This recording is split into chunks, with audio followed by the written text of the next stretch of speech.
Once upon a time, in a land far away, there was a dove that lived in a castle in a rural country where warmth and green prevailed. When the dove was a child, it got injured. The princess discovered it staying motionless in a castle garden. She looked after it since then. It was such a bad injury that the dove felt as if its wing were torn off.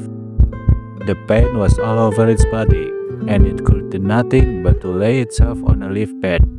It was the princess who saved it. Then she carried it into a small cage, which was hanging near a window in the corner of the princess' room. Despite living inside the bird cage, there was nothing that made the dove feel frustrated. The princess always gave him a close attention, and it became fond of the scenery through the window. Moreover, it liked watching the princess lead a life every day. Recovering from the injury, it would hop around in the cage cheerfully.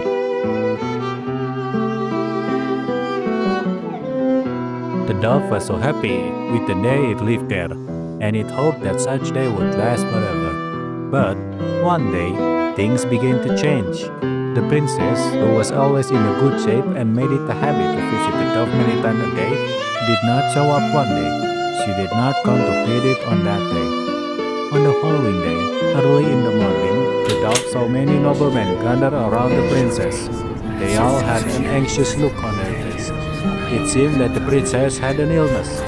They were all saying that she might not get well and she might possibly pass away. When they mentioned the war with the neighboring country had just come to a close and peace was close at hand, one of them abruptly said with a loud voice, "The demon of 𝒍𝒂𝒛𝒊𝒏𝒆𝒔𝒔." When history witnesses a great change, 𝒍𝒂𝒛𝒊𝒏𝒆𝒔𝒔 revealed itself, first as a dark demon.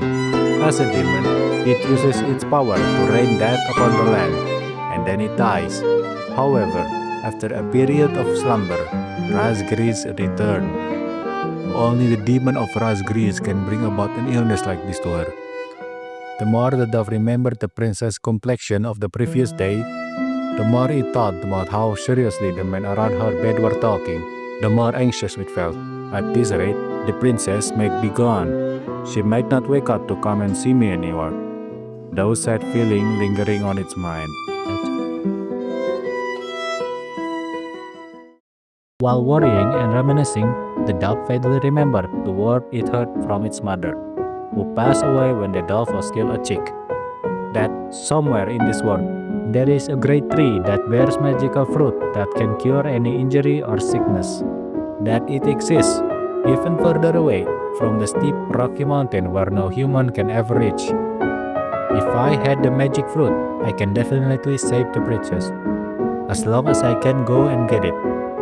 But the more the dove thought about it, the more anxiety it felt. Why don't you go and get it already? It thought. However, this was natural. Will I be targeted by hawks and falcon by venturing outside and facing danger? Can I reach the faraway mountain and the summit even further beyond? Can I even travel that far in the first place? It would start to think thought like this. It cannot be helped. That because the dove had been only hopping around in this small cage, protected by the princess ever since that injury. Meanwhile, the princess' condition seemed to grow worse and worse. The next morning, an old maid came to feed the dove in the place of the princess. When the old lady put the food inside the cage with her wrinkled hand, the gates opened slightly. The dove was watching for this with an extremely determined look on his face. And in that instant, the dove flew out of the cage with great momentum. The dove passed under the door to the room, weaved through the castle walls, and headed toward the sky. Did its anxiety of being attacked by hawks and falcon disappear? That was definitely not the case. He did figure out where to go. It did not. It did not know. But the dove flew wild, obsessed in the pursuit of the magic fruit. The dove first reached the forest north of the castle. Then, a lark that was behind the dove lined up next to it and said, "You seem to be in quite a hurry, and your flying is very awkward." The dove answered, "It cannot be helped. I was in a cage for a long time. The fact that I can even fly is a big deal. Cages are no good," said the lark bluntly. "We got wings, right? Using this to fly anytime you want is the best. You can go anywhere you want. That is what's wonderful about flying. Take a look. The world is so big. But isn't the sky dangerous? Won't hawks and falcon come attacking? And if we descend to the ground, there are raccoons, dogs, foxes, and cats. Well, let me ask you this. Can you eat whatever you felt like eating if you are still inside a cage? There will be the days where you want to eat leaf bugs and days where you want the fruit of baby rose. And what if suddenly you weren't given food? There is no point in saying whether things are dangerous or safe. When something happens, the only difference is whether it's someone else's fault or your fault. Is it that good a thing to know the world is so big? The world we live in is made up of only what we can see. That's why it's obviously better to know of a bigger world as much as possible. The lark said this with a slightly composed face and with a sense of seriousness. The dove asked the lark, "I'm looking for the tree that bears magic fruit." "Ain't got a clue." "Why don't you ask the caterpillar? Just look at it. I never want to end up like that. All it does is come and go on top of the same tree." To the caterpillar, the top of that tree is the entire world. The dove found a dark green thing crawling on the tree that it was about to pass over. "I can fly as well, though it's not as high as you guys can go." The caterpillar suddenly said this odd statement, and the dove immediately replied, "But you don't have any wings, right? So you can fly." "You are wrong. I can't really fly. I will turn into a pupa and wings will grow after that. Therefore, I can fly." "But you can fly right now. There's no difference in being able to fly today and flying tomorrow. Even you couldn't fly when you were an egg, right? When I become a pupa, my wings will grow inside there. The size of my wing is the same as the size of my memories. I head up until becoming a pupa, you know? If I grow wings, my legs will become weak. When that happens, I won't be able to walk around every nook and cranny of this tree like this anymore. That's why I'm walking around, looking at every nook and cranny of this tree while I still can." The dove asked the caterpillar, "I'm looking for a tree that bears a magic fruit. There was a wise-looking tortoise that happened to pass by recently. It said it usually stays on the edge of the lake that lies beyond this forest. Maybe it will know something about it." The tortoise seems wise, but it's been inside its shell all its life and will continue to until it dies. Far, far away, around the area where the forest ended underneath, the dove saw a light shining from the light of the sunset. On arriving at the lake, the dove came across a wise-looking tortoise. "Having a shell is nice. Thanks to this, I can continue to live no matter how many times I'm in danger. Some of you birds also live in a carapace, right?" "You mean a bird cage? That's not a carapace. They are being locked in. A lot of them want to leave the cage. Even I was one of those." "Why did you leave?" "There is no reason to endanger yourself. The trick to a long life is never to go near dangerous things. Misfortune will happen obviously, even if it's not your fault. In those times, you just go into the shell like this and wait till it passes by. Don't move around unnecessarily. That solves nothing though." "Oh, really?" the tortoise said in a shrill voice and continued, "Can you solve any problem? Do you have that kind of confidence? Both good thing and bad thing will always come to an end. On a sunny day where the sun is shining, you should bathe in the sunlight as much as you can.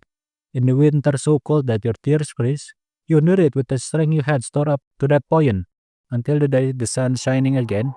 All that we, those with life, can do are those kind of things." Huh? An unpleasant wind has started to blow. Seems like something bad is going to happen again. The dove asked the wise-looking tortoise, "I'm looking for the tree that bears a magic fruit. Beyond the shore of the lake on the other side, there are some rocky mountains. Can you see them? Try going to the fourth peak of the tallest mountain in the middle, counting from the top." The dove looked in that direction, and sure enough, there was a faint but jagged silhouette. "Anyways, believe in whatever that thing may be. I'll believe in the hardness of my shell rather than the fruit of a tree."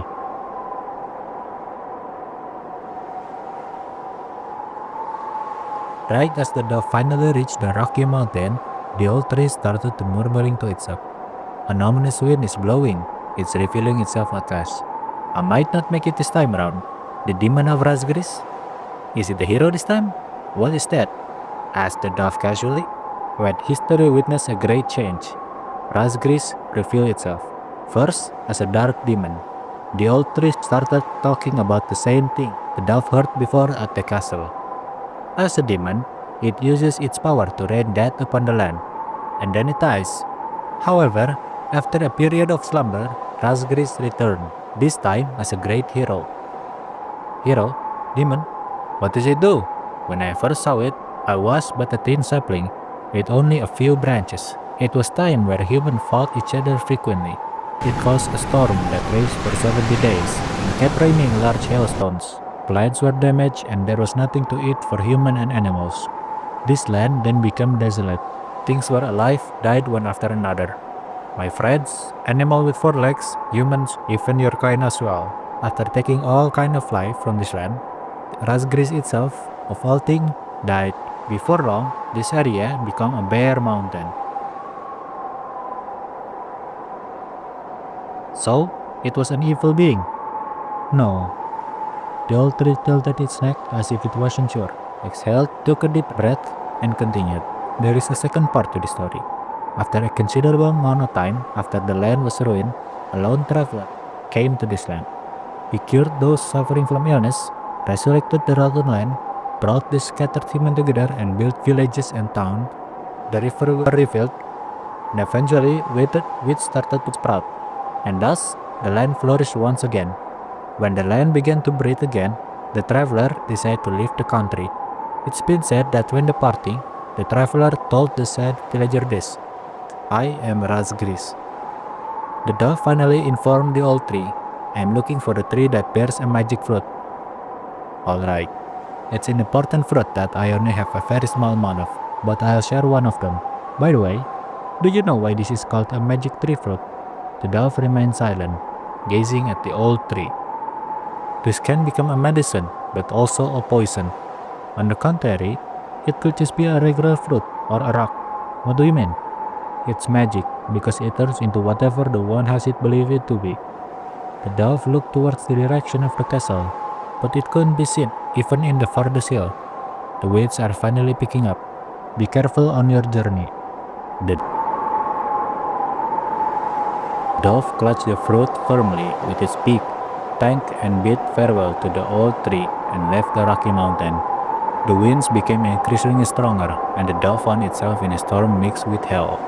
However, the dove wanted to return to the castle as quickly as possible. With a slightly valiant look on its face, the dove spread its wings widely to the side. The dove skillfully crossed over the winds that changed direction constantly, and flew toward the castle where the princess lived. Higher and even higher, weaving through the forest, breaking through the clouds, to hike where it could catch even the strongest wind, with a mysterious tree fruit that became whatever the holder wanted. No, firmly holding the miracle medicine that can cure any illness. Further beyond the horizon, where the river underneath disappeared to, the dove could see the forest and the castle it had grown familiar with. Just a little further, and I can meet the princess. Then, I will offer this fruit to the princess.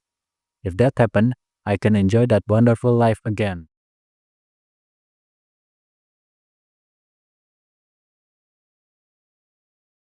When the dove finally made it to the castle, the princess' bed was surrounded by the great number of people, with even more serious face than before. Each and everyone was weeping. The king was sobbing loudly, as if he were mourning. The dove was unable to make it in time. In the end, it was extremely sad that the princess was gone. But the dove did not regret or feel disappointed in its own action. That was because the princess' final expression was so peaceful. It was a graceful and calm look that let other people know that she did not lose hope and died loving the world. Although it was sad, the dove, which was tired from all or nothing journey, felt calm and decided to sleep.